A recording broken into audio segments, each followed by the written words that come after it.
Interview ठीक था। कौन सा अटेम्प्ट था आपका? ये मेरा चौथा था। इंटरव्यू कौन सा था? इंटरव्यू तीसरा था। मैम आपका ऑप्शनल और माध्यम क्या था? मेरा ऑप्शनल ज्योग्राफी था और माध्यम मेरा इंग्लिश था। मैम आप थोड़ा अपने बारे में बताइए, आपका नाम क्या है और आपका एजुकेशनल बैकग्राउंड? मैं शशि प्रभा चौधरी हूँ और मैंने जो है बीएससी किया था जोलॉजी बॉटनी केमिस्ट्री से और मैं वर्तमान में कॉमर्शियल टैक्स में स्टेट टैक्स इंस्पेक्टर के पद पर कार्यरत हूँ। ठीक है, तो मैम आपने जियोग्राफी ऑप्शनल बताया, तो आपके ऑप्शनल से किस टाइप के क्वेश्चन पूछे गए जियोग्राफी? ज्योग्राफी में पूरे जो फैक्चुअल क्वेश्चन थे उन्होंने पूछे थे। इंडिया का ओशन कौन सा है और इंडिया के सराउंडिंग कंट्रीज कौन से हैं और इंडिया और अफ्रीका के कोस्ट पे जितनी भी कंट्रीज हैं उनके नाम बताइए। और उसके अलावा जो है उन्होंने प्रोजेक्शन पे भी एक क्वेश्चन पूछा था जो मैं नहीं बता पाई थी। करंट से रिलेटेड क्वेश्चन पूछे गए? क्वेश्चन करंट से पूछा था मेरे से। करंट से मेरे से कुछ नहीं उन्होंने पूछा, बस यही पूछा कि सरदार वल्लभ भाई की पटेल की मूर्ति कहाँ पे है वो आप बताइए मुझे। और कोई क्वेश्चन जो आप रिकॉल कर पा रहे हो? और ये फंडामेंटल राइट क्या है, फंडामेंटल राइट कितने हैं और कौन कौन से हैं, राइट टू इक्वालिटी क्या है, यही सब पूछा। और कोई टैप और आपके डिस्ट्रिक्ट से कोई क्वेश्चन पूछा हो? कैसे ही नहीं पूछा, ये पूछा था कि आप वर्तमान में क्या कर रही हैं और कौन से पद पे हैं और कहाँ पे हैं और क्या काम करती हैं और आप कौन से टैक्सेस देख रही हैं। तो ये सिचुएशन बेस्ड क्वेश्चन या फिर आपने कोई वीडियो प्ले किया था? वीडियो प्ले करके उसको कोई क्वेश्चन पूछा था? नहीं ये सब नहीं। और सिचुएशन बेस वही था कि महिला पे आप क्या है, महिला के बारे में आप क्या करेंगी, वो पिछड़ी हैं तो उनके बारे में आपने सुझाव दीजिए, ये सब पूछा था मेरे से। तो मैम बात करें आपकी प्रिपरेशन की, तो आपने तैयारी कैसे की? कोचिंग का सहारा लिया है, सेल्फ स्टडी? कोचिंग भी उसमें सहारा थी, साथ में सेल्फ स्टडी भी थी और दोनों का ही था। ऑनलाइन मटेरियल भी मुझे काफी यूजफुल लगे, तो इन सब का तीनों का योगदान था। हाँ, तो मैम तैयारी करने के लिए क्या कोचिंग करना जरूरी है या सेल्फ स्टडी बेस्ट रहता है? गाइडेंस के लिए कोचिंग बेस्ट है, लेकिन सेल्फ स्टडी बहुत ही मस्ट है इसमें, क्योंकि जो आप सेल्फ स्टडी करेंगे वही आखिरी तक विफल रहता है, इसलिए सेल्फ स्टडी मस्ट है इसमें। मैम बात करें आपकी स्ट्रेटजी की, तो आपने प्रीलिम्स के लिए कैसे तैयारी की, क्या पढ़ा, क्या रिसोर्सेस रहे आपके?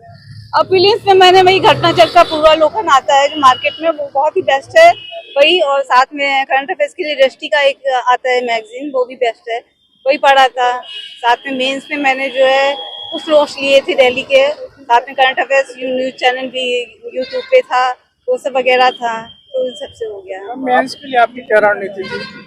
मेंस के लिए मैंने पहली बार तो अपने जो क्वेश्चन आए थे उन सबको सेलेक्ट किया, उसमें मैंने अपनी मेहनत ज़्यादा कर ली और जो क्वेश्चन पूछे गए थे उनके आंसर फ्रेमवर्क कर लिए थे। साथ में ऑनलाइन उनको करंट के साथ में भी मैंने उसको पहले मतलब अटैच कर लिया था, जिसकी वजह से मुझे हेल्प मिल गई थी मेंस में। किसी एस्पिरेंट को आंसर राइटिंग कब से स्टार्ट कर देना चाहिए? एस्पिरेंट को जो है मुझे लगता है कि प्राइमरी लेवल पे ही स्टार्ट कर देनी चाहिए। आप ये सोच के बाद तैयारी करिए कि मैं प्रीलिम्स में पहले जाऊं फिर बाद में मेंस के लिए, क्योंकि बाद में मेंस के लिए टाइम बहुत कम मिलता है। मेरे ख्याल से आपको साथ ही साथ तैयारी करनी चाहिए। आपका जब मेंस तैयार हो जाएगा तो प्री ऑटोमेटिक निकल जाता है। प्री तो पहली सीढ़ी है, उसके बाद मेंस ही डिसाइडिंग फैक्टर है, बाद में देन इंटरव्यू। अच्छा मैम, जैसे कि आपने बताया कि आप पहले से जॉब में हैं, तो कौन से पद पे आप हैं? मैं अभी कमर्शियल टैक्स में राज्य का निरीक्षक के पद पे कार्यरत हूँ। तो मैम आपकी प्रीवियस जॉब से कोई क्वेश्चंस आप इंटरव्यू में पूछे गए? हाँ, मेरे प्रीवियस जॉब से इससे रिलेटेड काफी पूछा गया कि अभी वर्तमान में क्या कर रही हैं, कहाँ पे पोस्टेड हैं और आप कौन कौन से टैक्सेस देखती हैं, ये सब वगैरह पूछा गया।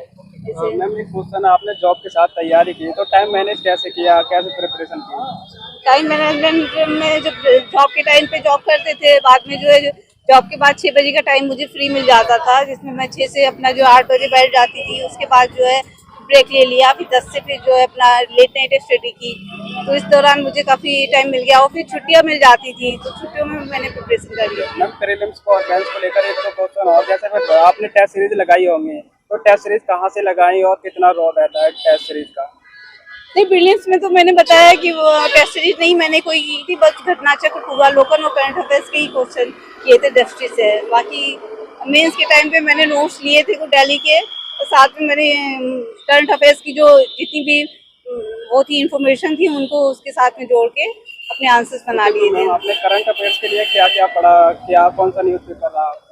और न्यूज़पेपर देखिए मुझे इतना टाइम नहीं मिलता था न्यूज़पेपर पढ़ने का, तो क्योंकि मेरी जॉब थी तो मैं न्यूज़पेपर के लिए एक मंथली मैगजीन ले लेती थी न्यूज़पेपर की जगह, और साथ में जो 6 मंथ की आती थी हाफ ईयरली और एनुअली वाली, उससे मैं तैयार कर लेती थी। लेकिन मैम आंसर राइटिंग को तो पूछ लिया, मतलब फिर आंसर राइटिंग में मतलब क्या गलतियां नहीं करनी चाहिए, किन बातों का ध्यान रखना चाहिए आंसर राइटिंग करते वक्त? आंसर राइटिंग में बेसिकली वही है कि जो आपसे पूछा जाए आप उसी पे रहिए, बाकी इधर उधर का उसमें कुछ भी ना लिखिए। और साथ में जो उससे अगर कुछ रिलेटेड उससे कोई योजना सरकार की चल रही है या फिर उस पर कुछ काम चल रहा है तो उसको भी हाईलाइट कर दीजिए, वो आपके लिए अच्छा रहेगा। कहते हैं मैम अभी समाज में महिला उत्पीड़न हो रहा है, तो उससे रिलेटेड कोई क्वेश्चन अगर आपको पूछा हुआ? महिला उत्पीड़न पे तो नहीं पूछा गया, ये कहेंगे महिलाएं बहुत पिछड़ी हुई हैं तो उस पर आप क्या करना चाहेंगी, अपने आप क्या सुझाव देंगी, ये सब पूछा गया। हम बात करें आपकी ऑल ओवर जर्नी की, तो आपकी जर्नी कैसी रही, आपकी आगे परेशानियां आई, किन मुसीबतों का सामना करना? नो डाउट स्टार्टिंग में तो प्रॉब्लम आती है, क्योंकि जो आप सिविल के लिए जाते हैं तो आपको गाइडेंस कहीं नहीं मिलता है, तो स्टार्टिंग में आपको लगता है कि हाँ 1-2 साल आपको देने चाहिए इसमें समझने के लिए। उसके बाद फिर धीरे धीरे जैसे आप समझेंगे उसके बाद आपको गाइडेंस खुद ब खुद आ जाएगा। बाकी सीनियर की हेल्प होती है आपकी, उसमें वो भी बहुत, वो कोचिंग का भी योगदान रहता है। मैम जैसा कि आप जॉब पहले से कर रही हैं और आपने यूपीपीसीएस की तैयारी की, तो आपका मोटिवेशन क्या था जो जॉब के साथ आपने तैयारी? ये थी कंसिस्टेंसी थी कि हाँ मुझे जिस पोस्ट के लिए सेलेक्ट होना चाहिए वो मैं नहीं सेलेक्ट हो पाई, तो ये था कि हाँ एक ये मोटिवेशन था कि हाँ मुझे जो सबसे मतलब कि स्टेट की प्रेस्टीजियस सर्विस है उसमें जो है आने के लिए, यही मोटिवेशन था मेरा। जो भी एस्पिरेंट वीडियो देख रहा है तो आपने क्या मैसेज देना चाहिए? वैसे यही देंगे कि आप तैयारी करते रहिए, आपका किसी ना किसी दिन होगा जरूर, लेकिन आप कंसिस्टेंसी रखिए और अपने पे ऑनेस्ट रहिए, तो यही मैसेज है। Thank you.